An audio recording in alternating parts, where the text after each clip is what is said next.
Asubuhi ya leo ilipangwa kufanyika pre-match conference, lakini katika mazingira yasiyo ya kawaida Simba Sport Club hawajatokea eneo la tukio. Maana yake hawajafanya mahojiano na vyombo vya habari kuelekea mechi ya kesho, dabi ya Kariakoo ambayo imepangwa kufanyika tarehe 25 mwezi wa 6 mwaka 2025 majira ya saa 11 jioni. So baadhi ya watu wanasema kwamba Simba hawatambui kwa nini mechi ya tarehe 15 iliahirishwa, hivyo hawaitambui tarehe ya mechi ya kesho. So bado kuna kizungumkuti hapa. Lakini pia wakati afisa habari wa bodi ya ligi Karim Boimanda anaahirisha mkutano na waandishi wa habari pale Simba hawajatokea, amesema kwamba wamefanya jitihada za kupiga simu Simba Sport Club, lakini katika hali isiyo ya kawaida simu zao hazipatikani.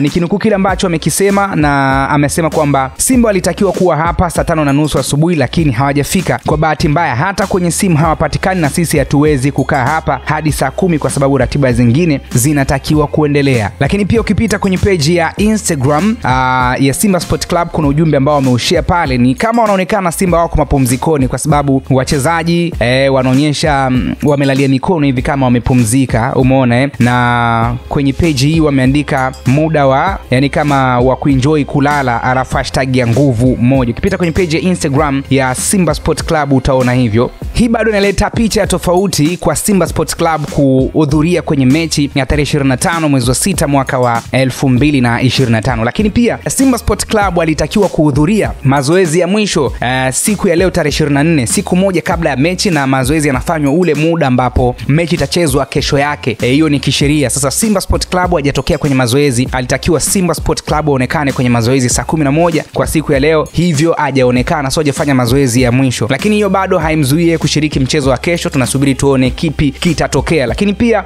baada ya muda kwenda, imefika majira ya saa 12, Yanga wameamua kwenda kwa Mkapa. So Yanga wamefika kwa Mkapa jioni hii na wachezaji wake, na hii ni baada ya Simba kutokea uwanjani. So Yanga wamewasili uwanja Benjamin Mkapa jioni hii baada ya Simba kuonekana. Bado pamekuwa na maswali mengi tofauti kuhusiana na dabi ya Kariakoo, itachezeka akichezeki. Lakini kwa taarifa kutoka bodi ya ligi kuu Tanzania bara, lakini pia taarifa ambazo ziko TFF ni kwamba mchezo dabi Kariakoo ni siku ya kesho tarehe 25 mwezi wa 6 mwaka wa 2025 saa 11 jioni. Vipi, Simba atatokea hatatokea? Natamani kupata maoni yako hapo. Mimi ni Sadi TZ, mbeba maono ya mtaa, taa ya mtaa imewaka. Nangu mnasemaje? Fanya kunicheki Instagram kwa jina la Sadi TZ_official. Hii ni Simulizi na Sauti.